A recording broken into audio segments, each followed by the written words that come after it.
नमस्कार, मैं नीलू Singh शिवव्रत Singh children academy से आपकी हिंदी अध्यापिका आज की इस ऑनलाइन कक्षा में पुनः आपका स्वागत करती हूं और पठन पाठन की अपनी उसी प्रक्रिया में आगे बढ़ते हुए आज हम शीर्षक समास से ही उसके बचे हुए भेदों के बारे में पढ़ेंगे।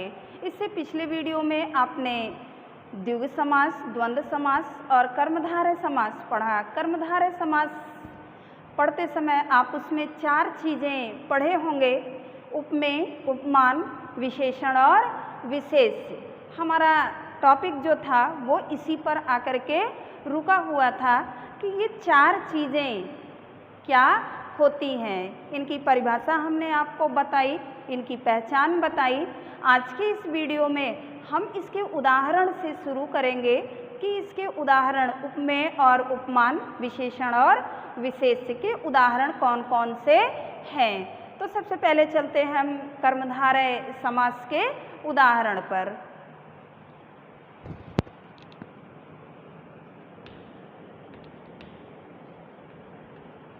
कर्मधारय समास।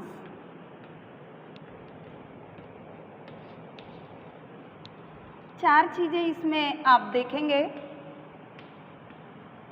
उपमेय, उपमान। क्योंकि कर्मधारय समास की परिभाषा ही है कि इसके पहले पद में, या आप यूँ कहें कि समस्त पदों में विशेषण और विशेष्य अथवा उपमेय और उपमान शामिल रहता है।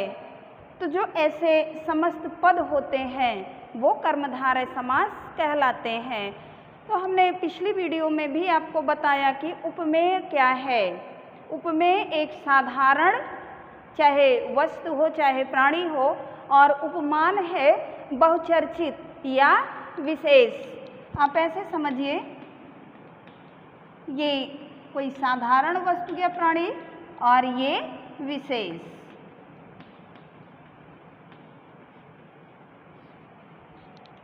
उपमेय जिसकी तुलना की जाती है या जिसके बारे में बात की जाए, और उपमान होता है जिससे तुलना की जाए। उदाहरण आप देखेंगे, हमने कल भी नाम लिया था, जैसे चंद्रमुख। ये देखिए आप, 2 पद समास पढ़ाते समय ही बताया गया है कि समस्त पद के 2 पद होते हैं। पहला पद जो होता है उसे पूर्व पद कहते हैं और दूसरे पद को उत्तर पद कहते हैं। तो कर्मधारय समास में पहले और दूसरे में दोनों, यानी समस्त पदों में विशेषण विशेष या उपमेय और उपमान होता है। तो सबसे पहले उदाहरण हम उपमेय और उपमान का देखेंगे। चंद्र जो है ये उपमान है और मुख जो है ये उपमेय है। क्यों? क्योंकि मुख जो है वो साधारण है। मुख तो सबके पास होता है, मुख सबके पास होता है, इसलिए ये साधारण है। लेकिन चंद्रमा जैसा मुख यानी सुंदर, भाई चंद्रमा सुंदर है, इसलिए इसकी तुलना, मुख की तुलना किससे की जा रही है? चंद्रमा से। तो जरूरी नहीं है कि सबका मुख सुंदर ही हो, तो इसलिए ये क्या हो गया? ये विशेष है। चंद्र जो है, चंद्रमा विशेष है, मुख जो है ये साधारण है। तो जिसकी तुलना की जाती है वो उपमेय होता है, और जिससे तुलना की जाती है वो उपमान होता है। जैसे कर कमल, समस्त पद ये हुआ, पूर्व पद कर हो गया, उत्तर पद कमल हो गया। अब आप ये देखेंगे, कर का मतलब होता है हाथ।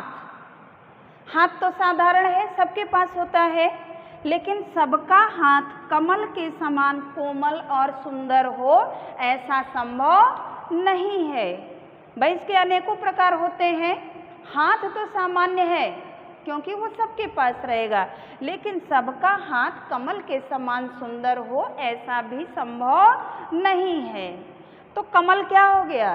कमल हो गया आपका उपमान, कमल हो गया उपमान, और कर हो गया, कर यानी हाथ, कर हो गया आपका उपमेय। तो ये उपमेय और उपमान है। उपमेय का मतलब होता है जिसकी तुलना की जाती है या जिसके बारे में बात किया जाए, और उपमान है जिससे उसकी तुलना की जाए। आप संक्षिप्त रूप में समझेंगे तो साधारण और विशेष, जो बहुचर्चित होगा जिससे तुलना की जाएगी उपमान हो जाएगा, और जिसकी तुलना की जाएगी वो उपमेय है। इसी तरह से विशेषण और विशेष्य है।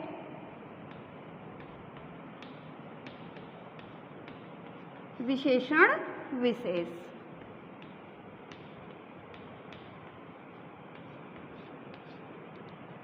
इसका भी उदाहरण है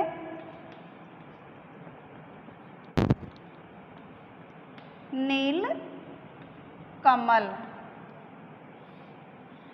परिभाषा में पहले भी आपको बताया गया है कि पहला पद जो होगा यानी वो पद जो होगा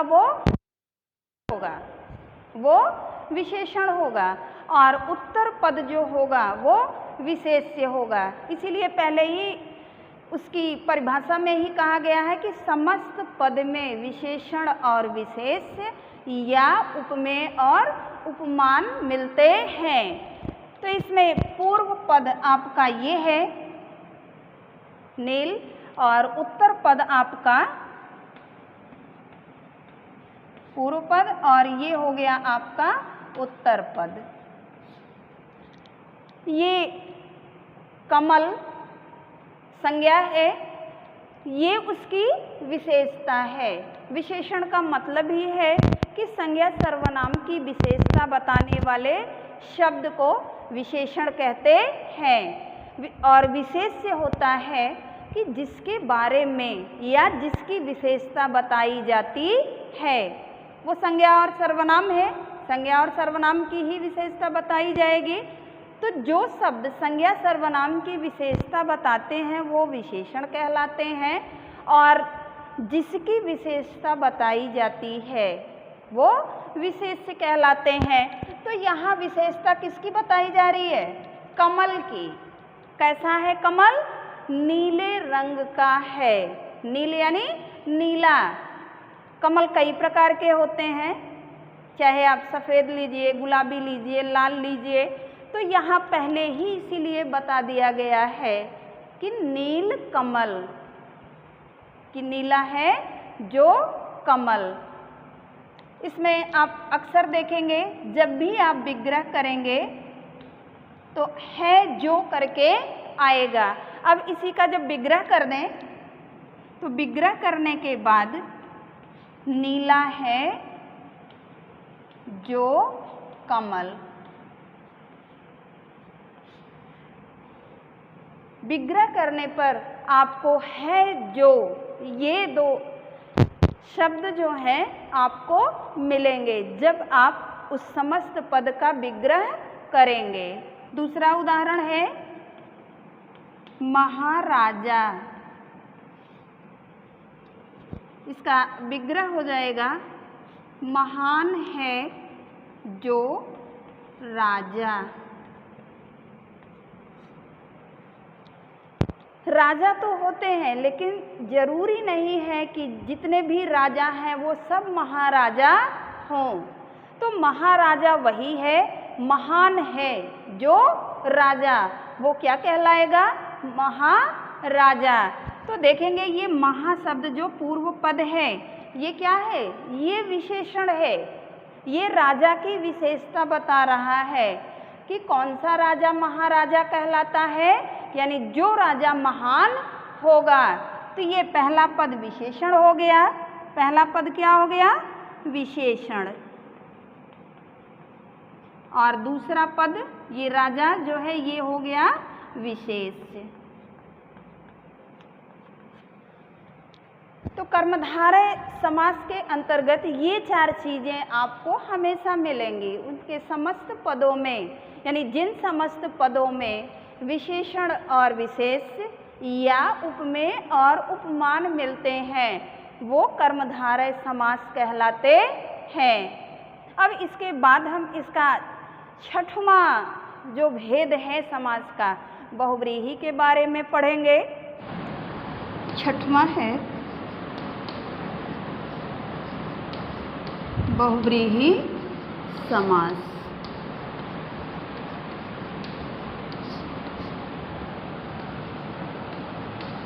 परिभाषा है इसकी,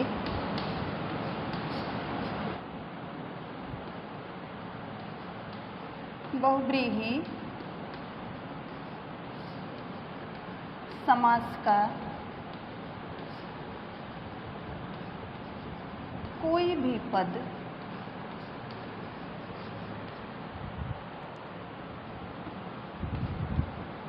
प्रधान नहीं होता।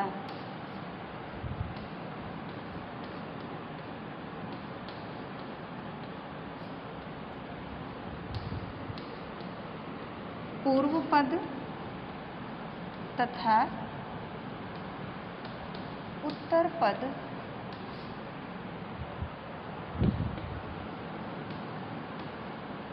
मिलकर किसी अन्य पद की ओर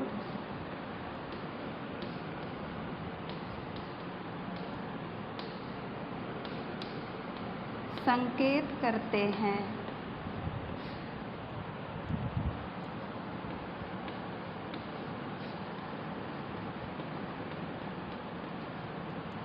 ये तो बहुव्रीहि समास की परिभाषा है कि बहुव्रीहि समास का कोई भी पद, चाहे वो पूर्व पद हो चाहे उत्तर पद हो, कोई भी पद प्रधान नहीं होता है, बल्कि पूर्व पद और उत्तर पद मिल करके किसी अन्य पद की ओर संकेत करते हैं। जैसे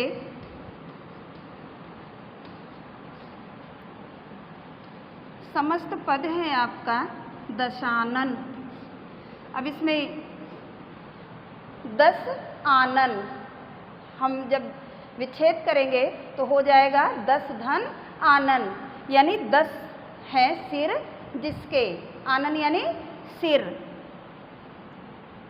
विग्रह करेंगे 10 सिर वाला अर्थात रावण।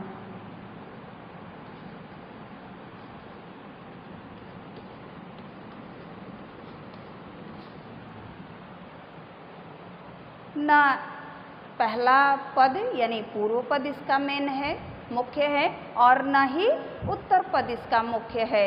ये दोनों पद मिलकर के यानी 10 धन आनन, ये दोनों पद मिलकर के किसी अन्य पद की ओर इशारा करते हैं। और हमारी भारतीय संस्कृति में हम सभी जानते हैं कि दशानन शब्द जो है इसका प्रयोग रावण के लिए ही किया जाता है और कहीं इसका प्रयोग नहीं होता है। दूसरा उदाहरण है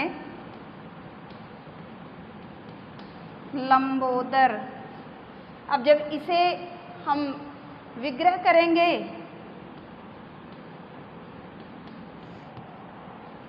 लंबा है उदर जिसका, कौन हो जाएगा? गणेश भगवान। ऐसा नहीं है कि लंबा पेट और किसी का नहीं होता, लेकिन लंबोदर शब्द जो है, ये समस्त पद जो है वो विशेष रूप से भगवान गणेश के लिए ही प्रयोग किया जाता है। नीलकंठ, इसका भी विग्रह हो जाएगा। नीला है कंठ जिसका,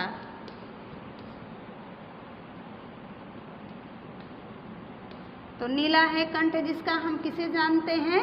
भगवान शिव को, क्योंकि भगवान शिव को ही नीलकंठ कहा जाता है। तो कुछ ऐसे समस्त पद हैं जो विशेष रूप से इसकी एक पहचान है, बहुव्रीहि समास की पहचान है कि जितने भी देवताओं के नाम होते हैं, क्योंकि वो विशेष होते हैं, वो सामान्य जनों में प्रयोग नहीं होते हैं, तो इसलिए जितने भी विशेष नाम होते हैं वो बहुव्रीहि समास के अंतर्गत आते हैं। परिभाषा में पहले ही बता दिया गया है कि दोनों पद में से कोई भी प्रधान नहीं होता है, वो दोनों मिल करके, पूर्व पद और उत्तर पद दोनों मिल करके एक अन्य पद की ओर इशारा करते हैं। तो एक आसान सा ट्रिक है छोटा सा कि जितने भी विशेष नाम होंगे या देवताओं के नाम होंगे वो बहुव्रीहि समास के अंतर्गत आते हैं। अब हम देखते हैं कि कुछ शब्द ऐसे हैं, जैसे एक उदाहरण आप देखिए, पंचानन।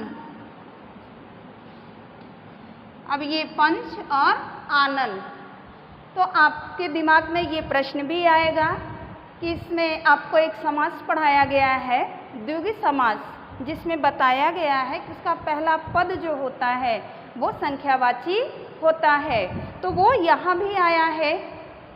तो अभी हम आपको उदाहरण के माध्यम से अंतर स्पष्ट करते हैं कि उसके विग्रह के द्वारा हम कैसे उसमें अंतर स्पष्ट कर सकते हैं।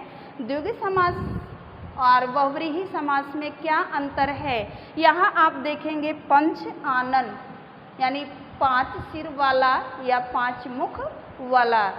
तो अब 5 मुख वाला कोई विशेष ही होगा, जैसे शब्द है पवन पुत्र। पवन पुत्र, पवन यानी हवा, जो पवन देव का पुत्र होगा, तो पवन देव का पुत्र क्या हर कोई हो जाएगा? हर कोई नहीं होगा, विशेष कोई होगा। बहुव्रीहि समास और कर्मधारय समास में अंतर।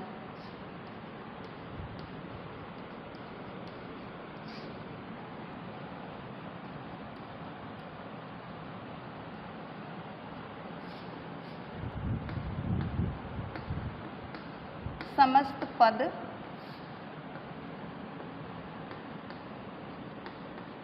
कर्मधारय समास हो जाएगा बहुव्रीहि।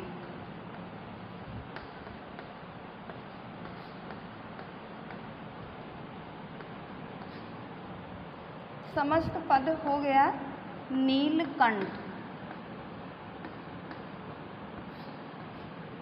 अब हम कर्मधारय देखेंगे, तो कर्मधारय में आपको बताया गया है कि उसका जो समस्त पद होता है उसमें विशेषण विशेष्य अथवा उपमेय और उपमान मिलता है। तो नील, ये पहला अगर हम कर्मधारय देखेंगे तो ये विशेषण है, ये विशेषण है, लेकिन नीलकंठ विशेष भी है, भगवान शिव के लिए भी प्रयोग किया जाता है। अब दोनों में हम अंतर कैसे जानेंगे कि दोनों में अंतर क्या है? जब हम इसका कर्मधारय में विग्रह करेंगे तो हो जाएगा नीला है जो कंठ। हमने आपको पहले भी बताया था कि अक्सर इसमें है जो, ये दोनों शब्द मिलते हैं।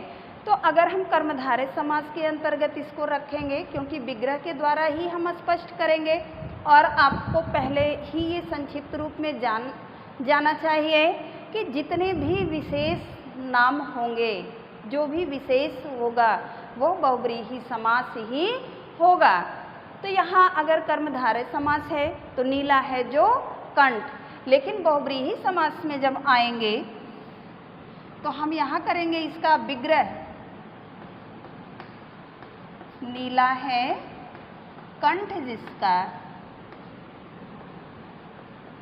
यहाँ जिसका का प्रयोग ज़्यादा होगा, अर्थात कौन हो जाएगा? शिव। जहाँ आपने विग्रह में है जो कंठ, यानी जो कंठ नीला है, नीला कंठ, कंठ की विशेषता बता रहा है, लेकिन यहाँ विशेष रूप से यहाँ कंठ के बारे में नहीं पूछ रहा है, यहाँ विशेष रूप से कि किसका कंठ नीला है। तो जब प्रश्न आपसे ये पूछा जाएगा कि किसका कंठ नीला है, तो तुरंत आप उत्तर देंगे कि भगवान शिव, क्योंकि समुद्र मंथन के समय जब जो विष निकला था तो विषपान करने के कारण भगवान शिव का जो ये गला है, कंठ है, उन्होंने विष को कंठ में ही धारण किया था, तो इसलिए उन्हें नीलकंठ भी कहते हैं।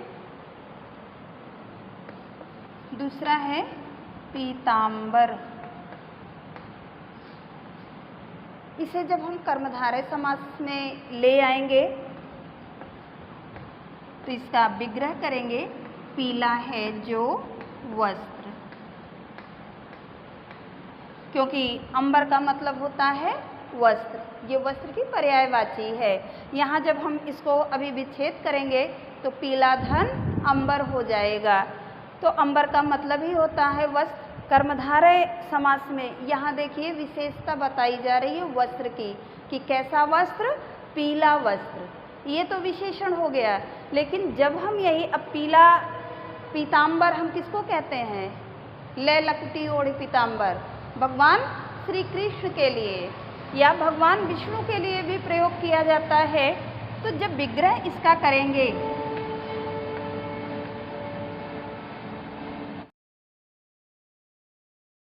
वस्त्र जिसका,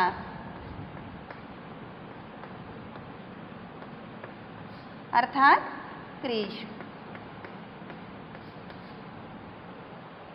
इसी तरह से मुरलीधर, मुरली धारण करने वाला, आप जितना भी देखेंगे, चाहे षडानन, पंचानन, एकदंत, गजानन, दशानन, ये जितने भी नाम आएंगे, महावीर यानी वीरों में जो महान है, वीरों में जो महान है।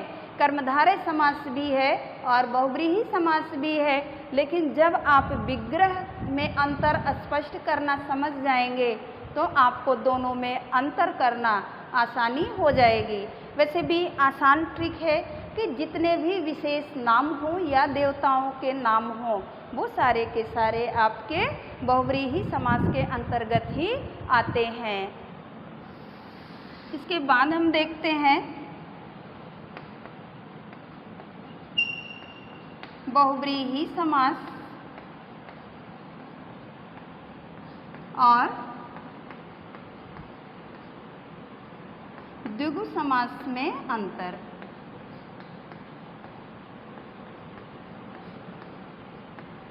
समास में अंतर दोनों की परिभाषा है कि द्विगु समास जो है वो पहला पद जो उसका होता है वो संख्यावाची होता है। द्विगु समास का पहला पद जो होता है वो संख्यावाची होता है, वो दूसरे पद की संख्या बताता है, वो दूसरे पद की संख्या बताता है।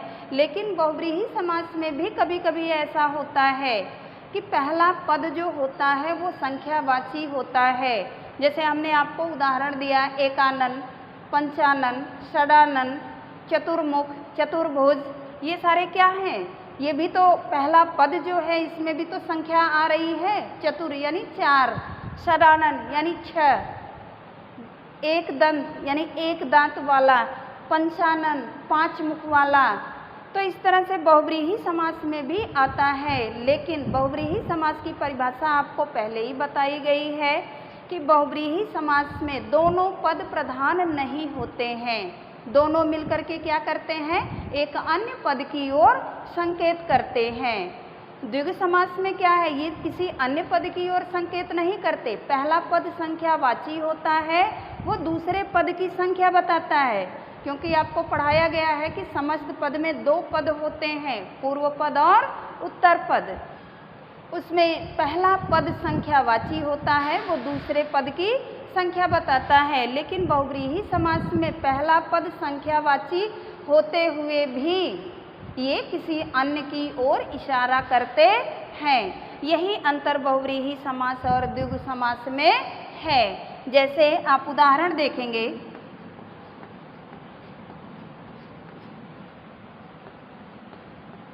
तिरंगा, तिरंगा। यानी जब हम इसका विच्छेद करेंगे तो ती मतलब तीन और रंग मतलब रंग, यानी तीन रंग जिसमें हो। तो द्विगु समास में आपको बताया गया है कि इसमें समूह या समाहार शब्द का प्रयोग किया जाता है। तो जब हम इसे द्विगु समास के अंतर्गत इसका विग्रह करेंगे तो इसे हम करेंगे तीन रंगों का समाहार। लेकिन जब हम इसे बहुव्रीहि में लाएंगे